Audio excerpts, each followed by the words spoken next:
atsika fa ny fahasoavan'Andriamanitra miaraka amintsika. Isika fa ny fahasoavan'Andriamanitra miaraka amintsika noho izy ho antsika sandrivaky sy asantsika miaraka aminy. Ny fianakaviana no taniketsa ipoiran'ny vocation. Déploie ton cœur et viens nous sauver. Délivre-nous de tout. Fa sisika tokoa fa ny fahasoavan'Andriamanitra miaraka amintsika. Sisika fa ny fahasoavan'Andriamanitra miaraka amintsika noho izy ho antsika sandrivaky sy asantsika miaraka aminy.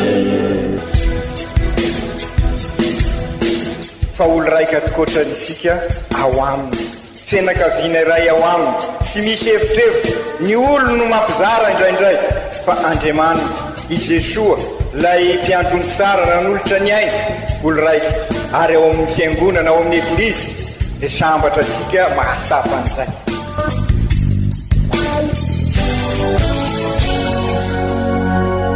Olo araiky atsika atambatry ny fanahy masina kamiray. Olo araiky ao amin'ny Kristy. Fandaram-pampianarana iarano amin'ny son excellence Monseigneur Benjamin Marc Caramarson eto amin'ny radio Fania.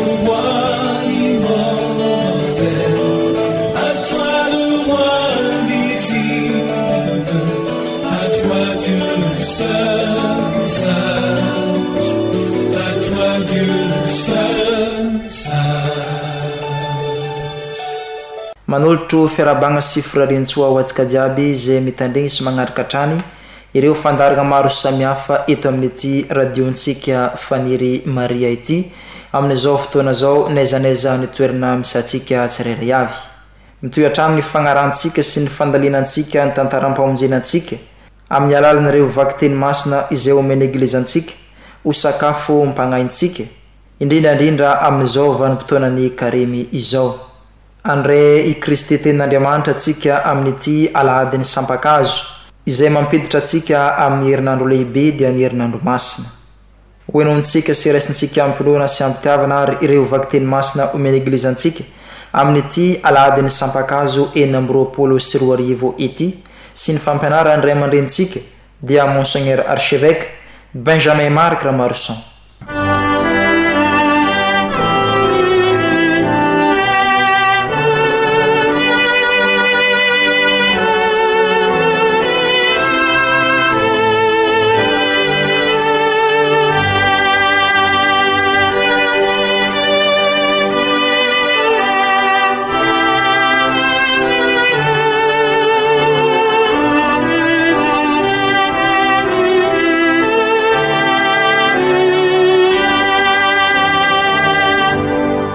Fankalazana ny tenin'Andriamanitra vaky teny masina voalohany boky izay ampaminany. Nomeny Tompo Andriamanitra ny lelan'ny mpianatra aho mba aizako mankahiry ny reraka amin'ny teniko. Mamoa isa maraina izy, mamoa ny sofoka izy mba hienoako ohatra ny fiainan'ny mpianatra.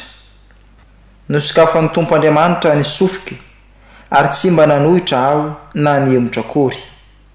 Natolotro tamin'ny mpikapokahay ny lamosiko ary tamin'ireo nanongotra ny volombavako ny takolako ary ny tavako tsy nafeniko tamin'ny latsa sy ny rora. Fa ny Tompo Andriamanitra namonjy ahy ka ny latsa tsy naketraka ahy ka ny tavako nataoko manahaka ny afo vato ary fantatro fa tsy homenatra aho.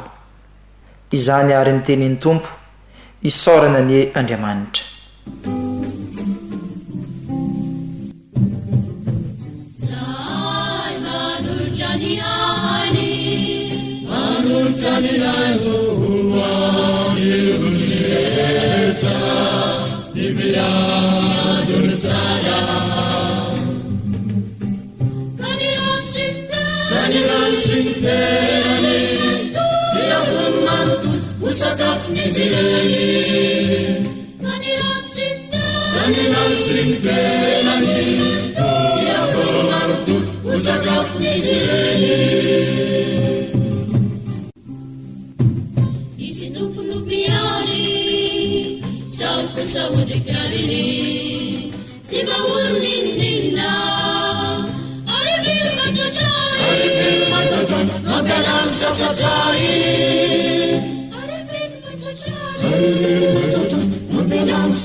vaky teny masina faharoa taratasy ny masinda Paoly apôstôly ho an'ny kristianina tany Filipo. Ry kristianina havana, na dia tao amin'ny fomban'Andriamanitra aza Kristy dia tsy nihevitra ny fitoviany saranga amin'Andriamanitra ho zavatra nobaboiny, fa nialany izany tamin'izy naka ny fomba ny mpanompo, ka tonga mitovy amin'ny olombelona sy hita olombelona tamin'ny fisehoany rehetra, ary nilatsa-tena ho ambany anaiky hatramin'ny fahafatesana, dia fahafatesana tamin'ny azo fijaliana. Ho valin'izany kosa dia nasandratra Andriamanitra ambony indrindra izy sy nomeny anarana mihoatra ny anarana rehetra, mba andohalika amin'ny anaran'i Jesosy avokoa ny lohalika rehetra, na ny any an-danitra, na ny ety an-tany, na ny any ambany, ary mba anaiky avokoa ny leila rehetra, fa Jesosy Kristy dia tompo efa niditra any amin'ny voninahitr'Andriamanitra ray. Izany ary ny tenin'ny tompo isoragna ny Andriamanitra.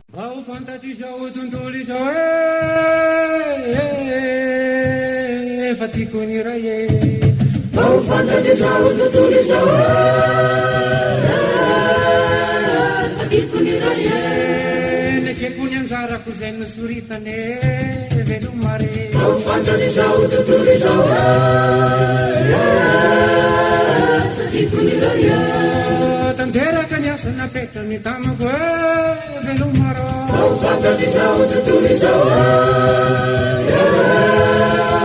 fatiko ny ray ny teniny raiky no an'ny velomako velomare fantatizao tontolo izao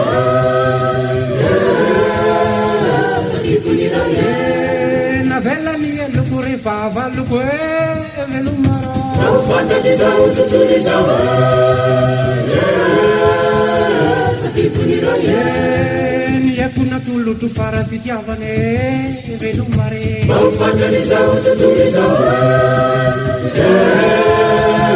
fatipony iray natsangako lefa nikempiavanane velomaro fantatry zao tontolo izao fatipony iray Ombatsika mianakavany ny tompo Tanteraka tokoa ny izany tantara ny jalian'i Jesosy Kristy tompontsika nisoratany masin-damatio voninahitra ny eo anao ry tompo ary tamin'izay ny anankiray tamin'ny 12 atao hoe Judas Iskariota nankana milohandohan'ny mpisorona ka nanao taminy hoe omenareo otrina aho dia atolotra anareo izy dia nanisafarantsakely 30 azy izy ireo hatramin'izay dia nikendry izay madiana azy izy ary tamin'ny andro voalohany fihinanana ny azima dia nanatonany Jesosy ny mpianany ka nanao hoe aiza ny tianao anamboaranay inananao ny Paka mankanesa anay antanana amin-drano ka lazao aminy hoe hoy ny mpampianatra efa akaiky ny fotoanandroko ka anao ny Paka ato aminao aho sy ny mpianatra nanao arak'izay nasain'i Jesosy natao ny mpianatra ka namboatra ny Paka no ny arifany any dia nipetraka hinana izy mba amin'ny mpianany 12 teo ampinanana izy lazaiko marina aminareo fa ny anankiray aminareo amadikay nalailo mafy izy ireo ka samy nanontany hoe moa izany va izany tompoko izay niarana natsoboka ny tanany tamiko tao andovia izy no amadikay ny zanak'olona dia mandeha araka ny nanoratana azy kanefa mila loza izay amadika ny zanak'olona tsara ho azy ny tsy teraka dia mba niteny Judas ilay namadika azy nanao hoe rabi moa izaho va izany voalazanao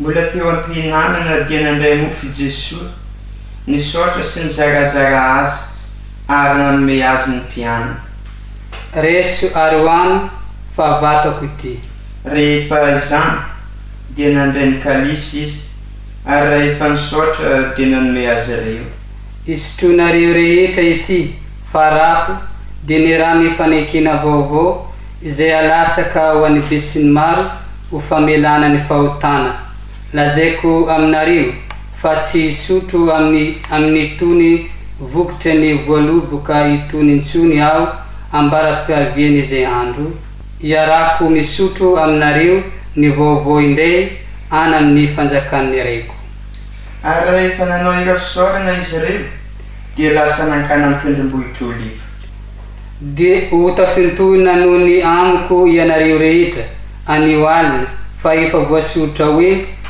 ho kapoko ny mpiandry dia hiaka ny ondry andrasana fa raha efa tafatsangana aho dia ialohanareo any Galile fa i Piera namaly hoe na dia ho tafintohina noho ny aminao aza izy rehetra izaho tsy ho tafintohina na ovena na ovena lazaiko marina aminao fa ny alina alohan'ny maninako dia andahay intelo ianao fa hoy i Piera taminy na dia iara-maty aminao azahaho dia tsy andahanao dia nilaza toy izany koa ny mpianatra rehetra tamin'izay Jesosy sy ny mpianany dia tonga tao amin'ny saha anankiray atao hoe Getsemania nipetra eto ianareo raha mbola mankany ivavaka aho ary nitondra ny Piera sy izy roa lahy zanaky Zebede iaraka aminy izy dia nanomboka nizohina lahelo sy fahoriagna mafy.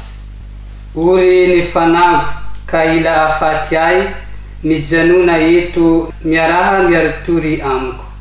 Ary no nandroso kely izy dia noka tamin'ny tany. Reko, raha azo atao oka esorina amiko ty kapoka ity kanefa oka tsy nisitrapokany no hotanteraka fa ny anao. Dia nankeo amin'ny mpianany izy ka hita ny fanatory ireo.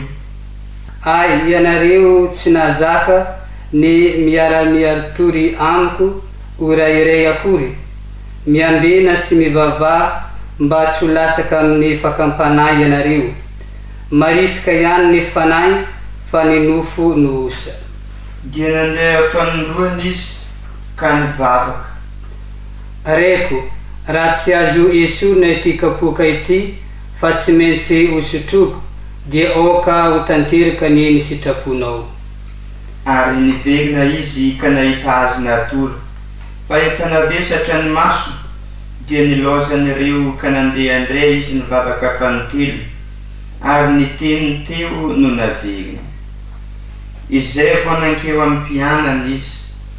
Matoria amin'izao ianareo ary miala sasatra, ino fa efa antombotra ny fotoana ary efa atolotra eo an-tanan'ny mpanota ny zanak'olona. Mitsangana ianareo andeha sika fa efa ankaiky le amatikay. Raha mbola niteny zany izy dia indro tamy Jodasy isany 12 ary ny vahoaka be nitondra sabatra sy langilangy ny ray ny lohanlohan'ny mpisorona sy ny loholona. Efa nomen'ilay mpamadika famantarana toy izao izy ireo. Izay oroako no izy ka sambory. Ary niaraka tamin'izay dia nanatona Jesosy izy ka nanao hoe Arahaba Rabi. Dia nanoroka azy. Ry Sakeza, animina ty ianao? Tamin'izay dia nanatona ny sasany ka nisambotra ny Jesosy sy niazona azy. Matoa minzari simba ati izauno nanulu chani ayu. Matoa nanulu chani ayu izari no fara fitia Ary indro ny anankiray amin'izy teo amin'ny Jesosy nandray ny sapany dia namely ny mpanampony lehibe ny mpisorona ka nahafaka ny sofiny anila. Ampidiro amin'ny tranony ny sabatrao fa izay rehetra amely amin'ny sabatra dia ho fatin'ny sabatra. Moa ataonao fa tsy mahazo mangataka amin'ny reko aho fa aniraka ny anjely tsy omby legiona 12 izy hoeto amiko fa atao ahoana hary ny tanteraka ny soratra masina izay milaza fa tsy maintsy ho tonga izao. Mova tsy isambotra Jolay ianareo mitondra sabatra sy langilangy isambotra hay. Nipetraka isanandro teo aminareo aho nampianatra teo amin'ny tempoly nefa tsy nisamborinareo fa tonga zany rehetra zany mba ho tanteraka izay voasoratry ny mpaminany. Ary tamin'izay dia nandao azy ny mpianatra rehetra ka nandositra. Ary izay nisambotra ny Jesosy dia nitondra azy tany amin'ny Kaifa lehibe ny mpisorona izay nivorian'ny mpanora-dalàna sy ny loholona. Nanaraka azy lavidavitra teny Pierre hatrana tokotany lehibe ny mpisorona. Niditra tao izy dia niara-nipetraka teo amin'ny mpiandry raharaha mba hahita izay farany. Tamin'izay ny lohanlohan'ny mpisorona sy ny loholona rehetra dia nitady izay iampangana lainga any Jesosy aminoana azy fa tsy nahita na dia betsaka aza ny vavolombelona mandainga tonga teo. No ny farany dia nisy 2 tonga ka nanao hoe ilay io nilaza hoe mahay mandrava ny tempolin'Andriamanitra aho ary mahefa manana azy amin'ny ateloana indray. Dia nitsangana ilay lehibe ny mpisorona ka nanao taminy hoe: nahoana no tsy valianao izany fiampanganireo anao izany? Fa tsy niteny Jesosy. Ary hoy ilay lehibe ny mpisorona taminy: mandidanao amin'ny anaran'Andriamanitra velona aho, ilaza aminay raha ianao no Kristy zanak'Andriamanitra. Voalazanao ary ilazaiko aminareo koa fa indray andro any ianareo ahita ny zanak'olona mipetraka eo ankavan'Andriamanitra be fahefana sy avy eo amin'ny raony lanitra. Tamin'izay dia notriarin'ilay lehibe ny mpisorona ny fitafiany ka hoy izy: ny teny ratsan'Andriamanitra izy, ka inona indray no ilantsika vavolombelona? Ino efa renareo ny fitenenana ratsan'Andriamanitra? Ahoana ny hevitrareo? Ary ireo namaly ka nanao hoe: mendrika ho faty izy. Zakan'ny olombelona mivesarano tamin'ny marina, zakan'ny kanovonony tsy hoe ho anivony ny tombo. Zakan'ny olombelona mivesarano tamin'ny marina, zakan'ny kanovonony tsy hoe ho anivony ny tombo. Dia nororano ny tavana ka nasiany totoondry izy, ary ny sasany sady namely te-amena azy no nanao hoe: vinanio ry Kristy, iza no namely anao?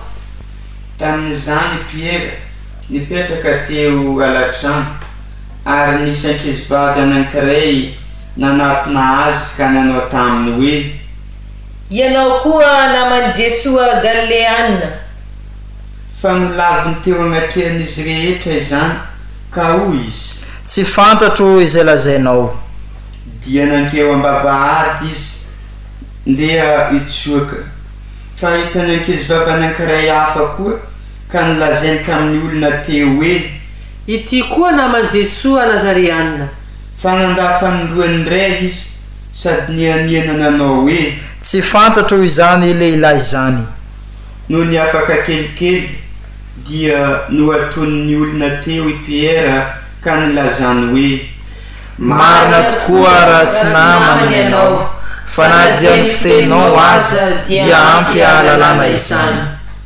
Ary tamin'izay dia sady niozona izy no nianiana fa tsy fantany zany lehilahy izany. Niaraka tamin'izay dia naneno ny akoho, ka tsaroan'ny Piera ny tenin'i Jesosy nanao hoe: alohany maneno akoho, andaha intelo ianao. Dia nivoaka izy ka nitomany fatratra. Ary no ny maraina ny andro dia niara-ny hevitra izay hahafaty an'i Jesosy ny lohan'ny mpisorona rehetra sy ny loholona, ka natolony an'i Pontsy Pilaty gouvernoura. Tamin'izay Jodasy ilay namadika azy, raha nahita fa noeloina izy, dia nanenina ka namerina ny farantsakely 30 tamin'ny lohan'ny mpisorona sy ny loholona nanao hoe: nanota aho fa nanolotra ny raha marina. Fa ireo nanao hoe: ahoanay izany fa asanao. Dia natsipy ny tao anaty tempoly ny vola, ka lasa izy nanao tady mody nanatony tena. Ary nalainy lohan'ny mpisorona ny vola ka hoy izy: tsy azo anatsaka ao amin'ny rakitra masina izany satria vidin-draha. Ary no niara-ny hevitra izy dia namidiny ny sany mpanao vilany ny vola atao tany fandevenam-bahiny. Izany no anaovana io saha io malaka androany hoe Aseldama na hoe sahan-drapa.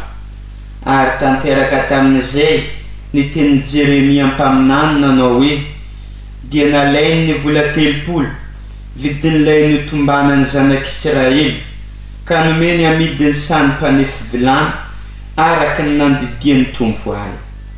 Dia tonga teo agnatrany gouvernoura Jesosy ka nanontaniany gouvernoura hoe: ianao va no mpanjakan'ny Jody?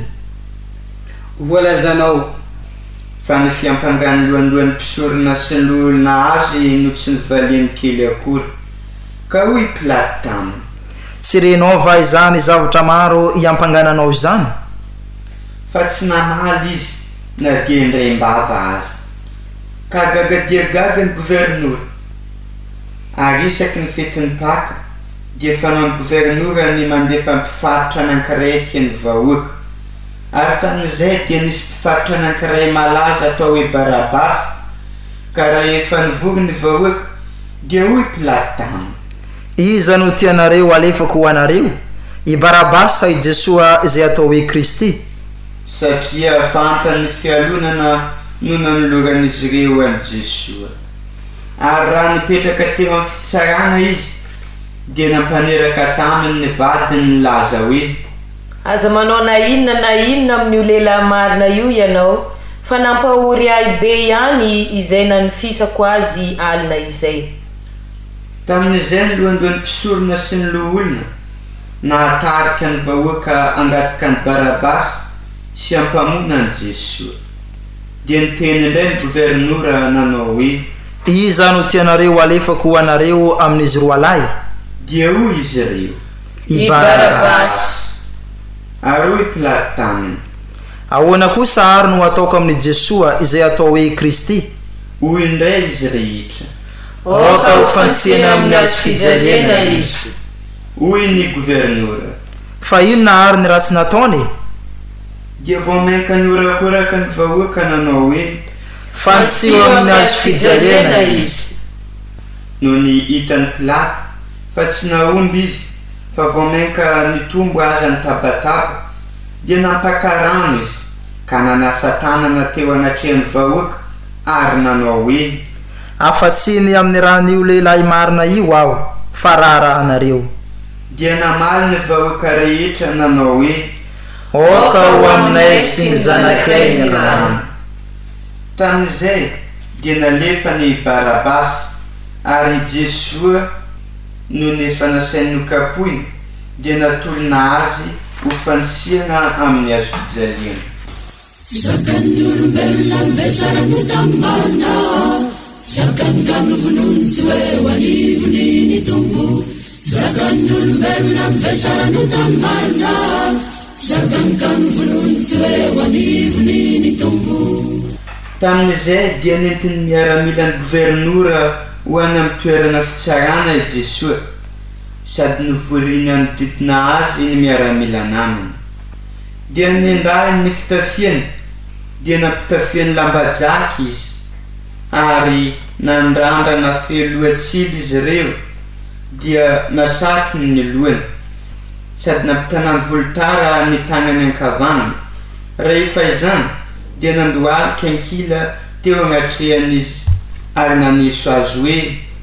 arahaba ary mpanjakany jody dia nororany izy ary nalainy ny volotara ka nikapohany ny lohany no nefa nilalaoviny toy izany izy dia nesoriny ilay lambajaky ka nampitafiany azy indray ny fitafiany ary nentiny ho fantsiana amin'ny azo fijaliana izy rehefa tafavoaka ny tanàna dia nifanena tamin'ny lehilahy sireneana anankiray atao hoe Simona izy ireo ka notereny io ilanja ny azo fijalian'i Jesoa ary no tonga teo amin'ny tany atao hoe Golgota izany hoe tany karandoa dia nomeny divay miaro afero izy hosotroiny fa noho nandramany dia tsy netiny sotro izy ary rehefa voafantsika tamin'ny azo fijaliana izy dia nanaovany loka no fizarany fitafiany mba ho tanteraka ny teny lazainy mpaminany hoe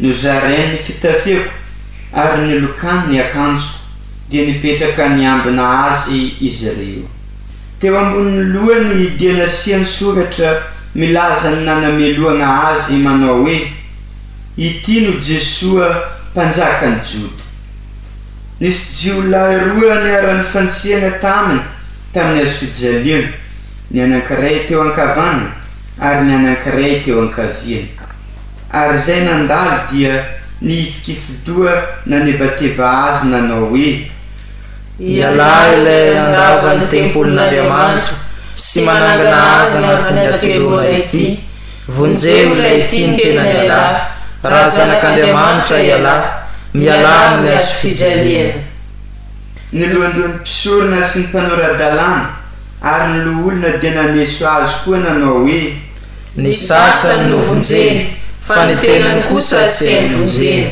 Raha mpanjakany Israely izy dia aoka idina hialany azo fijaliana ankehitriny dia ino azy isika. Natoky an'Andriamanitra izy ka raha tia azy Andriamanitra dia aoka nafaka azy ankehitriny satria zanak'Andriamanitra ao hoy ny filazany. Dia nandatsa azy toy izany koa ireto Jolahy roa izay niaraka ny fantsiana tamin'ny azo fijaliana. Ary hatramin'ny ora fahaenina ka hatramin'ny ora fahasivy dia rakotry niaizina ny tany rehetra. No ny tokony ho tamin'ny ora fahasivy dia niantso mafy Jesosy. Eli Eli lama sabaktan. Izany hoe ry Andriamanitra, nahoana no nilazanao aho? Raha nandre izany ny sasany tamin'izay teo dia nanao hoe miantso an'i Elia ilay ty. Dia niazakazaka tamin'izay ny anankiray tamin'izy ireo ka nandray sponge.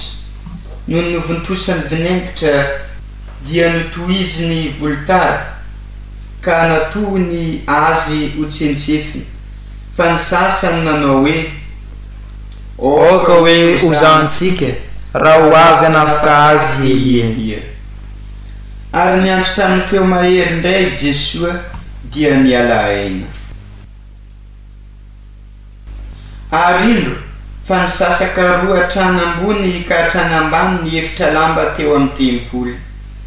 Ny orooro ny tany, nitresaka ny vatolamba, nisokatra ny fasana, ary betsaka ny fatin'olona masina efa nodimandry no nitsangana.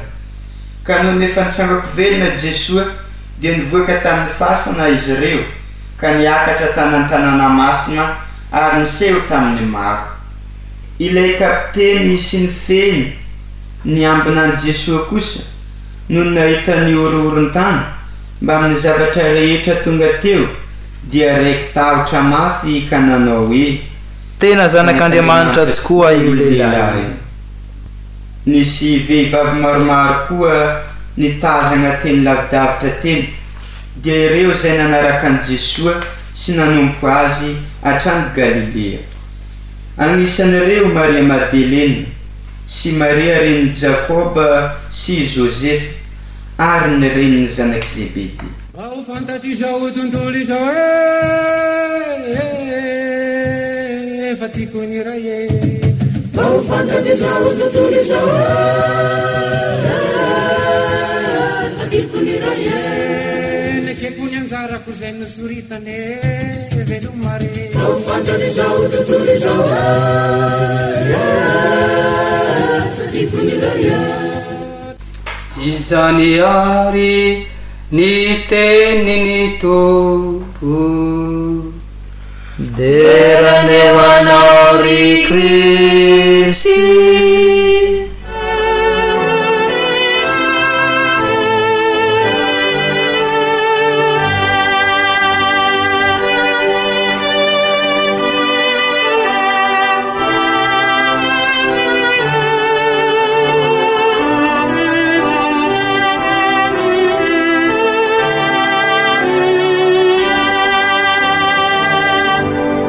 Ry kristianina ava malala miditra amin'ilay herinandro lehibe amin'ny tantara-pamonjena isika ny an'ity amin'izao fankalazana ny alahady ny SAMPANKAZO izay moa no mahazatra antsika hiantsosika azy fa alahady aserovantsika ny nidiran'i Jesosy tamboninahitra tao Jerosalema ary nankalazana azy ho mpanjaka ka araky ny averimberintsika matetika rehefa mankalaza sika no ny asan'ny fanahy masina dia sy hoe mahasiary fosiny ny zavatra nitranga tamin'izay fotoana izay fa noho ny fanentanan'ny fanahy masina dia mivelona izay ankalazantsika ary dia izany indrindra koa ary ny iainantsika amin'ity andro anio ity ka miara-miditra amin'ny Jesosy ao Jerosalema isika ary zany no hitasika teo mpanomboana ny Eukaristia masina ka nisy ny vaky teny manomana antsika an'izany teo amin'ny varavaran'ny eglizy ary miara-niditra tao an-deglizy sika ary dia manomboka eo dia miditra amin'ny herinandro masina isika zany hoe ny fankalazana rehetra ataosika manomboka eto dia anampy isika iainan'izay zavatra nitranga tamin'ny herinandro masina io ary indrindra moa ny zava-misy iainansika kehitriny na eo anivon'ny firenena na eo anivon'ny raisam-pirenena na eo anivon'ny diocese misy asika na eo anivon'ny eglizy iraka misy asika na isam-pianakaviana eglizy kely azy dia azo lazaina fa manampy asika hiatrika an'izao herinandro masina izao ka okary ivelona azy sika ary hitalahosika ny fanahy masina amelombelona tokoa ao am-posika ao izay ny zava-nitranga rehetra tamin'i Jesoa izay manambara fa tonga nofo tokoa i Jesoa ka miombona amin'sika ka raha miara-maty amintsika amin'ny rasy rehetra izay sy nanotana naiko fahotana dia hiaraka isangana aminy. Ry kristianina havana tamin'ny alahady lasa teo tokoa ary sika dia efa nivelona araky ny fanentanany fanahy masina nandritra niny fivahinina masina pèlerinage nataosika tamin'ny la montagne des français iny isaorana ireo tompon'andraikitra amin'ny radiofaniry niezaka nampiaina ny fitombavaka manontolo ka afaka nanao ny lalan'ny azo fizaliantsika ary ny faranasika tamin'ny fankalazana ny eukaristia masina toy ny fanao sika isa-taona. Tena marina tokoa samy mahasapa isika fa mahery tokoa mivavaka ary ny vavaka iombonana dia manokatra ny lanitra tokoa. Ry kristianina havana mila vavaka tokoa izao andro sika izao tena marina tokoa ary mbola manana ny lanjany ny teny fanevany kongresy eukaristika piraitam-po sika olo raika sika ziaby fihavanana no anasitrana an'izao tontolo izao aokarisika ibebaka araky ny afatry ny masindahy-poly ka anatona an' Jesoa izao herinandro masina fotoana sarobidy izao tokoa no iarahasika manao hika amin'ny fosika manontolo hitalahosika ny famindrapon'Andriamanitra mba hisahatra ny herisetra amin'ny toerana rehetra. Miditra ao Jerosalema i Jesoa. Jerosalema tanàna masina, tanàna ny fiadanana. Sy aiza nefa io Jerosalema io ry kristianina havana fa ny fosika ny fianakaviana eglizy kely ny fiarahamonina sika ny tanàna sika ny diocese sika Madagasikara izao tontolo izao zay ilay Jerosalema tanàna masina tanàna ny fiadanana. Ireo Jerosalema maniry tanàna masina izany hoe misy an'Andriamanitra io indrindra no ampisahivin'ny Papa François tamin'ny vanim-potoanan'ny Covid raha ny orooro izao tontolo izao tahaka n'izao iainasika izao dia hoy izy sy matory Jesoa fa ny finoansika ny matory no ny antony maro ka nanilikilika an'Andriamanitra. Efa voalazan'ny masindahy-Paoly koa izany aza mba matory tahaka ny sasany sika hoy masindahy-Paoly fa oka hiary tory sy fadianina. Ry kristianina havana aokary fo isika fo azo ny finoansika ka hisangana hiverina any amin'ny tompo isika tahaka n'ilay zazam-pandany dia izy anasitrana ansika ka zary Jerosalema tokoa ny fiainantsika manontolo ny tanànantsika ny fianakaviantsika satria tanàna masina izay misy an'Andriamanitra. Anisan'ny lalana amin'izany hoy masindahy-Paoly ny fifamelan-keloka sy ny fampanjakana ny famindram-po. Ireo ny Papa François no lalana mitondra amin'ny fandriam-pahalemana sy ny fiadanana. Nampitsahiviko ansika io tamin'ny alarobia ny lavenina raha hanomboka izao karema izao sika. I Papa Léon fa-14 raha teo no nanentana ansika oka sy nianina fosiny hoy izy no ifadiana fa laviro ny teny mandratra sy manimba olona ka mitondra herisetra. ry kristianina havana oka tokoa arysika araky ny afatry ny papa Léon fa-14 anorina tetezam-pifandraisana fa androdana kosa zay mety rindrim-pisarahana izany no tanteraka dia ao amin'i Jesoa izy no fihavanantsika ry kristianina havana niara-dia tamin'i Jesoa ireo vahoaka marobe niditra tao Jerosalema nandray azy ho mpanjaka tokoa izy miditra amin'ireny vohitry ny fanjakany zany izy ary ny fanjakany de Jerosalema tanàna ny fiadanana tanàna masina ka isika koa ry kristianina havana miaraka amin'i Jesoa isika androany miditra ao Jerosalema miorakoraka miaraka amin'ireo zody tamin'izany fotoana izany ka manao hoe hozana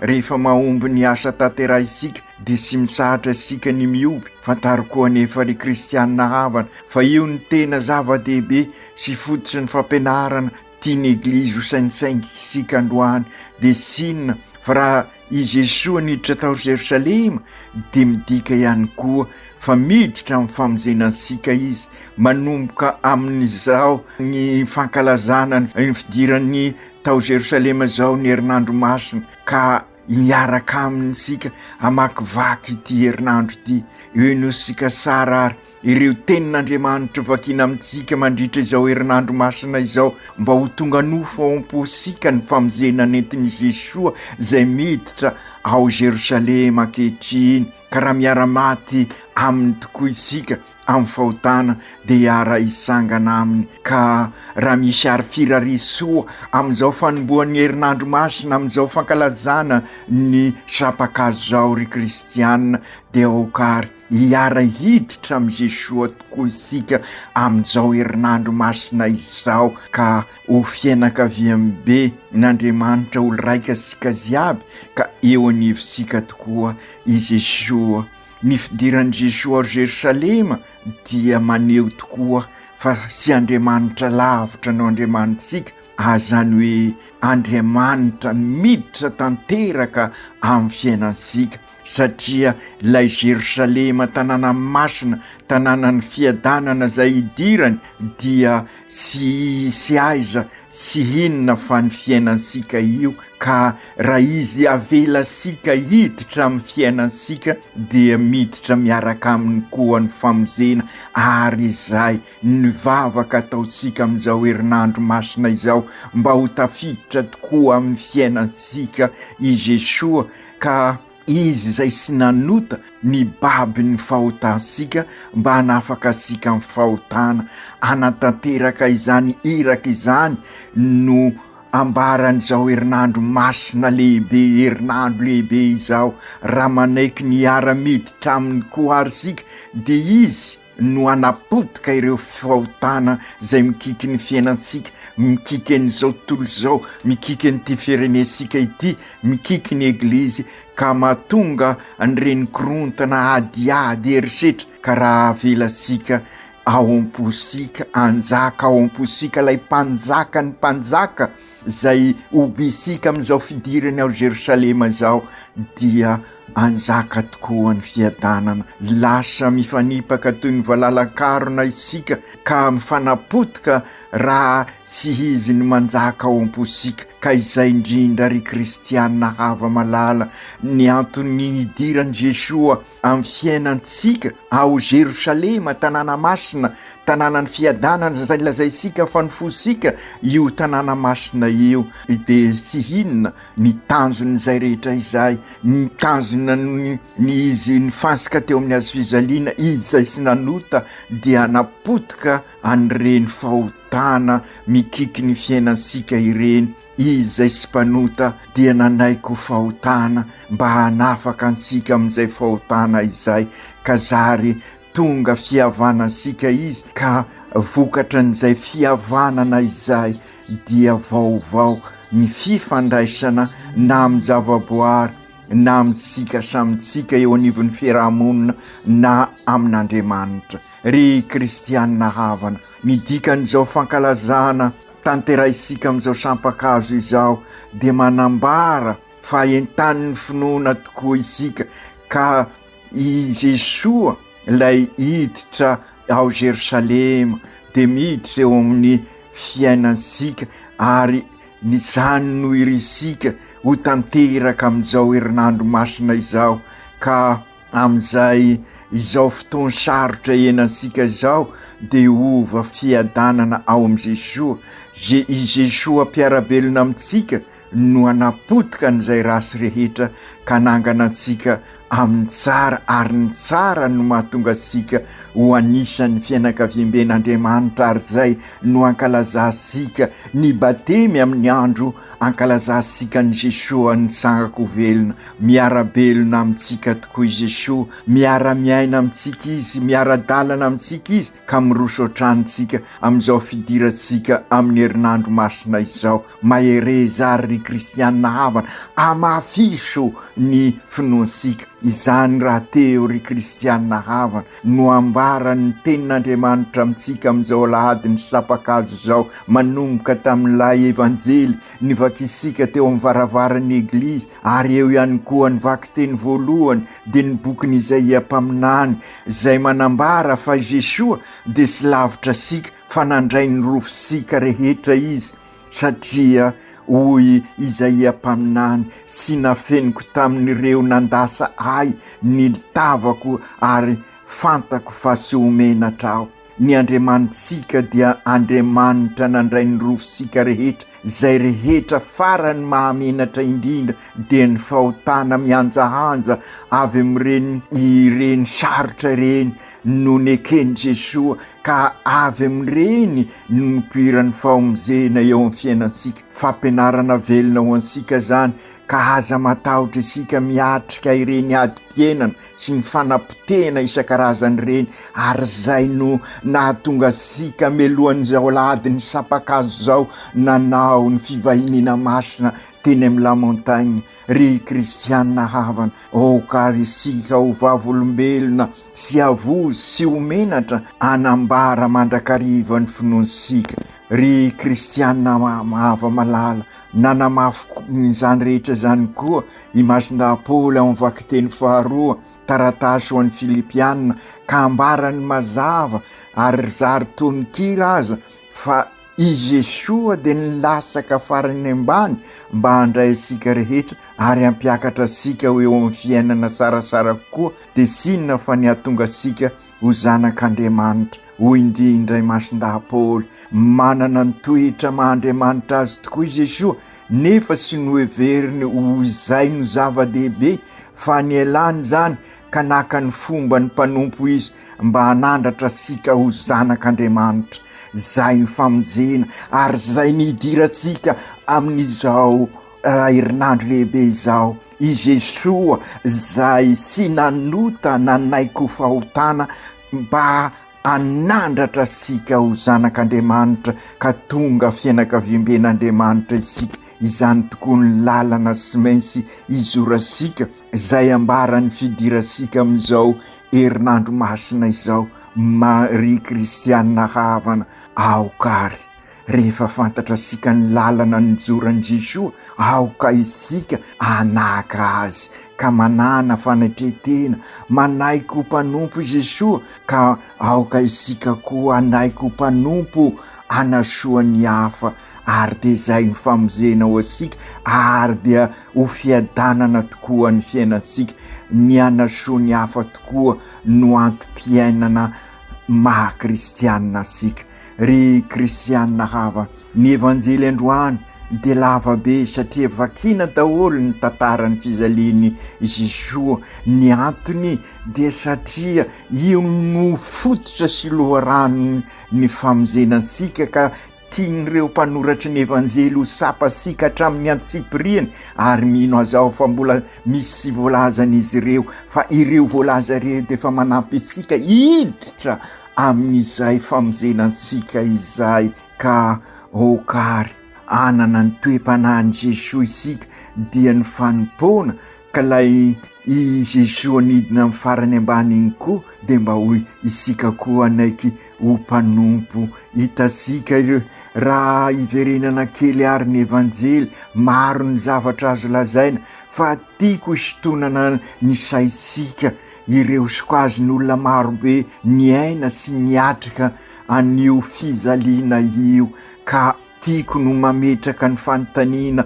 ho asika aiza amin'ireo olona marobe samihafa ireo no misy asika. Ao ireo zody lay nanao ozana nefa avy eo nanao koa hoe fansio ary ataoko fa mety manana ny toetra ny zody ireo ihany koa isika. Impiry isika no milaza hoe kristianina nefa sisay mijoro ho vavolombelona. Torak'izany koa hitasika i Piera nanday intelo kanefa nibebaka ihany koa. Teo ihany koa i Jodasy zay hitasika ny hafarany. Ao koa ireo vahoaka nanotaniny Pilato hoe iza ny tianareo, Jesosy sa Barabasy? De namaly fa Barabasy. Impiry isika no manameloka any Jesosy noho ny fahotantsika. Ry kristianina havana, anjarasika amin'izao fidirasika amin'ny herinandro lehibe izao araky nylazaisika sy fahaserovana ny fizaliany Jesosy izao fa fankalazana ho isika ka noho ny asan'ny fanahy masina ao amin'isika dia iaina sika izany ka aiza isika ao amin'izao. Ka izay indrindra no antony anloran'ny eglizy ireo vakiteny amin'izao fanomboan'ny herinandro masina izao fa indrindra araky nylazaisika teo am-pendohana miatrika zava-misy maro eo anivon'izao tontolo izao, eo anivon'ny firenena, eo anivon'ny fiainan'ny eglizy sika ka aoka anararotra ibebaka. Ry kristianina havana, asain'ny eglizy tokoa ary sika amin'izao herinandro masina mampiditra asika amin'ny fiainansika izao mba araky ny voalazan'ny masinday Paoly i Jesosy nanaiko farany ambany mba ho famonjenantsika mpiarabelona amintsika ka sy nanafina ny tavany na ny saorany izy nompitena ny endrika ny mahandriamanitra azy mba hahatonga atsika ho endrika Andriamanitra ho saoran'Andriamanitra. Sy maintsy potesika zany ny fahotana ny rasy mba andresasika ny sara. Ry kristianina havana, araroty ary izao herinandro lehibe izao hiavanasika amin'Andriamanitra sy ampiarabelona amintsika ary amin'ny tontolo manodidina antsika. Inona ny dikan'izany fihavanana sy maintsy ho tanterahisika izany? Sy inona ry kristianina havana, anaza ny mahazanak'Andriamanitra atsika isika hivelona n'izany satria raha miara-maty amin'ny Kristy amin'ny fahotana tokoa isika dia arabelona aminy amin'ny paka izay hitondra antsika amin'ny fiadanana dia ilay Jerosalema tanàna masina tanàna ny fiadanana. Ny paka dia fandalovana ka hitondra antsika amin'ny fiadanana tena izy, izany hoe hiarabelona amin'ny Jesosy ka izay fiarahana amin'ny Jesosy izay ny fiadanana satria eo anivon'ny eglizy kely, eo anivon'ny fianakaviana dia isy an'i Jesosy, eo anivon'ny fiarahamonina, eo amin'ny toeram-piasana, any amin'ny sekoly, any amin'ny eglizy iraka fototra sy ny eglizy fiombonana, eo anivon'izy ireo, eo anivonsika i Kristy ka izay ny fiadanana ka miova ny fifandraisasika raha Jesosy ny eo anivon'ny fiainansika ka miverina araky ny vocation sika hatramin'ny voalohany sika dia sy inona izay fa irindra tsara ny fifandraisana amin'ny zavaboary, irindra tsara ny fifandraisasika samitsika, irindra tsara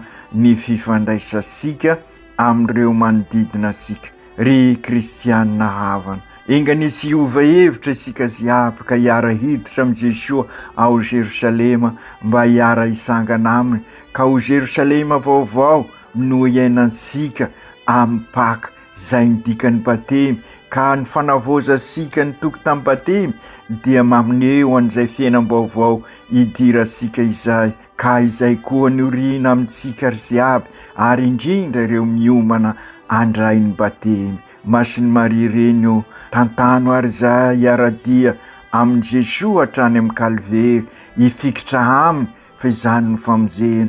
Masinday Josefo mivavao an'ny fianakaviana eglizy kely mba samy ahay anararotra izao herinandro lehibe izao ka ho fianakaviana mivavaka tokoa findrindra amin'izao fanatanterahana ny sinôda fizononana fahaefatra izao. Aoka tanteraka izany amin'ny anaran'ny Ray sy ny Zanaka sy ny Fanahy Masina. Amen.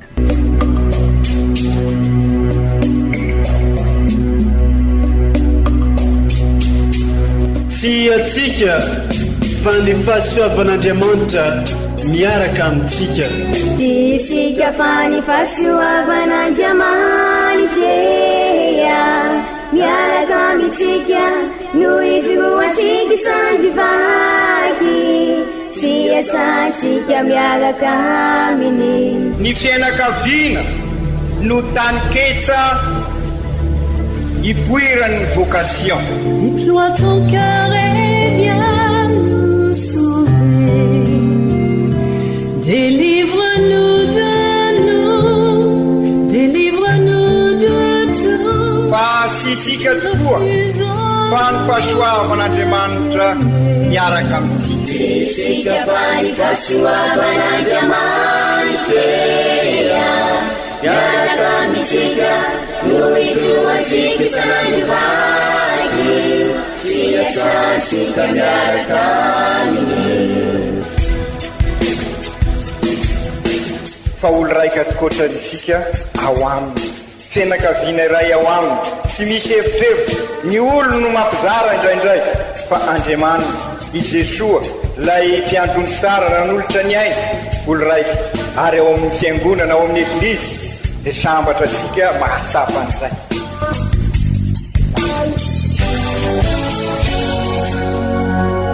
Olo araiky atsika atambatry ny fanahy masina kamiray, olo araiky ao amin'ny Kristy. Fandaram-pampianarana iarahanao amin'ny son excellence Monseigneur Benjamin Marc Caramarson eto amin'ny radio Fanio.